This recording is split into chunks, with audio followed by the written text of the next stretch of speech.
So Simon, if you could, tell us what the process is like when you're living outside of Japan and trying to get a job, and then when you're already in the country and then you're changing jobs. Okay, well, from outside of Japan, it's maybe more difficult to find a job. There's a lot of online adverts. They want you just, they always say must currently reside in Japan.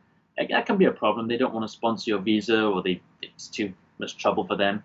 There are big companies that will sponsor your visa, of course, because you have to get into the country somehow. So that's what happened to me when I came back to Tokyo. I found with one Eikaiwa after school company, and they sponsored visa, and they were really, really helpful. They had a recruitment agents who went through the whole process with me. They helped me out. They went to the embassy for me and did all that kind of stuff.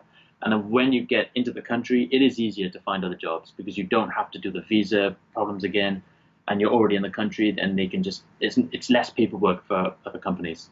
Okay, so do you have any like pro tips that you can give people that are looking to transition from living in the country to finding a new job and like keeping visa status? Yeah, again, sometimes the visa you have can be a problem because I don't think every kind of visa you can change jobs. You might need to get a new visa. I'm lucky with my visa because again, the company I came back to Japan with, they sorted me out with a surprisingly good visa. It was 5 years, Oh and wow. yeah, I couldn't believe it. I mean, my first job I had when I lived in Japan the first time, the company I had gave me a 10-month visa, so I'd have to renew the visa before my contract had even finished. But luckily, I didn't see out the contract.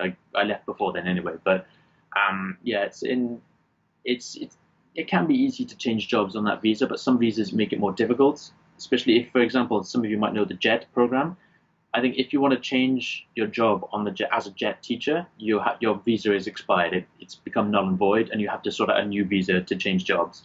So it can very often depend on what you have or what you're looking for.